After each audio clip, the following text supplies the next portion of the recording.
Namaskar, welcome back to your own channel Wells। आज है 7th of July 2026। आज है ट्यूसडे का दिन। कैसे हैं आप लोग? आई एम श्योर आप लोग अच्छे होंगे। गिफ्ट निफ्टी के बारे में बात रहे हैं, 84 पॉइंट्स की पॉजिटिव ओपनिंग शो हो रहा है।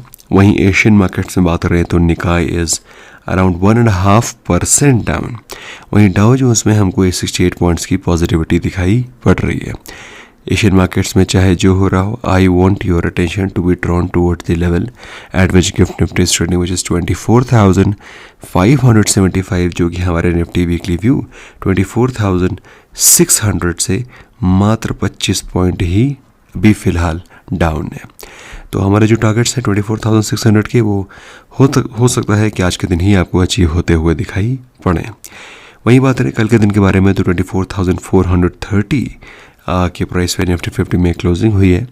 और जिस प्रकार की ओपनिंग हो रही है तो बेसिकली यहाँ से करीब हमें 150 पॉइंट तक की पॉजिटिव ओपनिंग की एक्सपेक्टेशन रखनी चाहिए। Nifty 50 160 points plus. Nifty bank में 350 पॉइंट्स की तेज़ी कल के दिन दिखाई पड़ी। Sensex was more than 500 points plus. कल शाम का इवनिंग रैप अगर आपने देखा है तो मैंने कैटेगोरिकली आपको ये बात बोली थी कि अगर आपने बुलिश पोजीशंस ले रखी हैं, बुलिश पोजीशन क्रिएट कर रखी हैं, you should not be worried. और इनफैक्ट मैंने निफ्टी 50 निफ्टी बैंक के चार्ट को एनालाइज करके आपको फर्दर टारगेट्स भी डिस्कस किए थे। इंटरेस्टिंगली दोस्तों, कल के दिन के टॉप गेनर्स के बारे में बात रही है, सारे के सारे F&O सेगमेंट के स्टॉक्स हैं। तो Dixon technologies was 7% up. रेडको Khaitan जिसमें कि हम लोगों ने कॉल ऑप्शन बाय किया था, stock was up 5.5%। Manappuram finance, Hitachi energy, Lodha developer were the other top gainers. वहीं लूजर्स के बारे में बात करें तो कल के दिन भी वरुण बीवरेजेस वॉज 4% डाउन। लेकिन 4% वो डाउन क्यों है, उसके पीछे का रीज़न है उसके पीछे की एक एक्विजिशन है जिसको लेकर के मार्केट चिंतित है। क्या एक्विजिशन है हम लोग आगे डिस्कस करेंगे।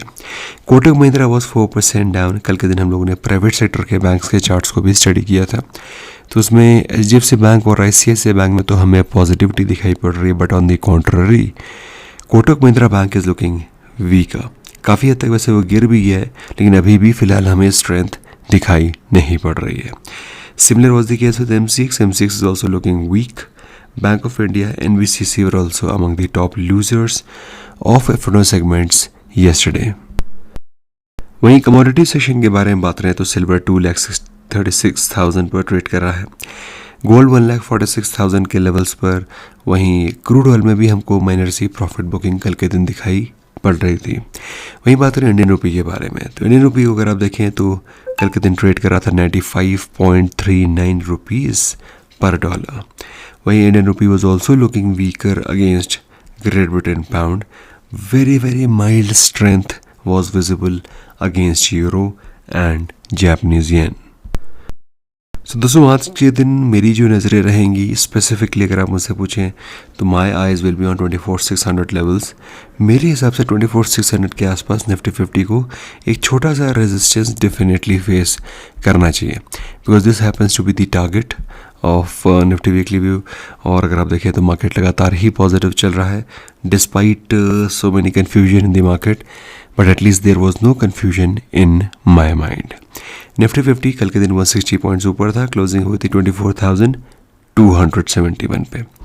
सिमिलरली बैंक निफ्टी में 350 पॉइंट्स की तेज़ी के साथ क्लोजिंग हुई थी 58,292।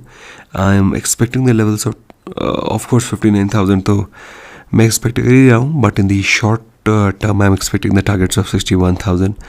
तो my targets for Nifty bank are intact.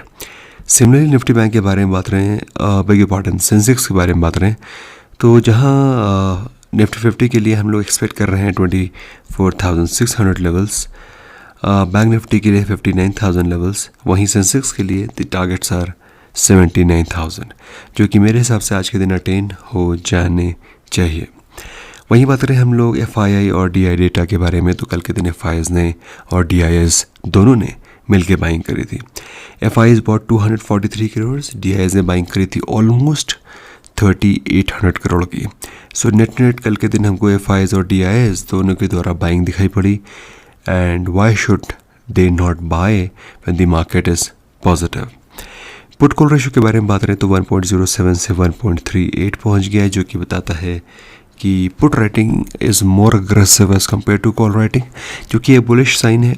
और अगर आप देखें तो कल के दिन विक्स भी 11.79 से 11.82 गया था, but it is still very much below 12, which is very conducive for investment, and I think the market positivity will continue. वहीं गुड न्यूज़ के बारे में बात रहे हैं तो ब्लू जेट ने QIP लॉन्च किया है।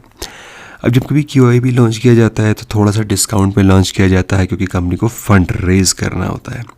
तो इट इज़ एक्सपेक्टेड कि वो 5% के फ्लोर प्राइस, बेसिकली 5% का डिस्काउंट देंगे और फंड रेज करेंगे। जिस प्राइस पे QIP लॉन्च किया गया है वो है 531.7 रुपीज़ पर शेयर। वहीं कुछ स्टॉक स्पेसिफिक अपडेट है, जैसे कि टाइटन, जिसमें कि डोमेस्टिक बिजनेस 37% ग्रो किया है, international business is up 128%, consumer business is up 41%, watch business, eye care business, emerging businesses are up also in double digits. वहीं बात करें हम लोग ज्वेलरी बिजनेस की, तो jewellery business is up 39%। Company ने 76 डोमेस्टिक स्टोर्स और 1 इंटरनेशनल स्टोर ऐड किया है। ट्रेंड के नंबर्स भी अच्छे आए हैं। Standard loan revenues up 19%। Company ने एक वेबसाइट स्टोर ऐड किया है and 19 Zudio stores have been added. So in totality they are having the portfolio of 1312 stores. I was discussing the acquisition which has been done by Varun Beverages. तो company की subsidiary Varun beverages limited industries Kenya ने agreement किया है, जहां पर वो उनके value added dairy beverages, juices and package drinking water business को 305 करोड़ में बाय कर रहे हैं। वैसे जूसेस, पैकेज ड्रिंकिंग वाटर तो इनके लिए कोई नया बिजनेस नहीं है, but value added dairy beverages is something which is slightly newer for them. Market is considering कि ये थोड़ा सा कॉस्टली एक्विजिशन भी है, और वैसे भी जो डेयरी के बिजनेसेस होते हैं they are never taken very very positively in the market. Not standing fund raising की बात हो रही है, you know this is not what we are looking forward to. ये कर्णिका इंडस्ट्रीज़ पे नज़र रखें तो सेज वन जो कि कैटेगरी 3 AIF है, उसने 19.91 लाख शेयर्स बाय किए हैं। जिनको पता नहीं है कर्णिका इंडस्ट्रीज़ किस बिज़नेस में है, सो ये अपैरल मैन्युफैक्चरिंग के बिज़नेस में, बेसिकली इनटू टेक्सटाइल बिजनेस। सो 19.91 लाख शेयर्स बाय किए गए हैं, ऑलमोस्ट 3.2% स्टेक, और जिस प्राइस पे बाइंग हुई है वो है 91.33 रुपीज़ पर शेयर। तो कर्णिका इंडस्ट्रीज़ के स्टॉक्स को आप स्टडी कर सकते हैं। इसके अलावा कोचिन शिपयार्ड में नेगेटिव न्यूज़ है। OFS ला रही है गवर्नमेंट, जिस प्राइस पे ला रहे हैं वो है 1400 रुपीज़ पर शेयर, और गवर्नमेंट उससे 5.04% का स्टेक सेल करेंगे through OFS। So that is all from my side, friends. I hope this session was of help to you. Important links are in description in case if you want to join us, or in case if you want to trade with us, you want to be our member. You can contact us in our WhatsApp 9707 531979. That is all. Bye bye for now.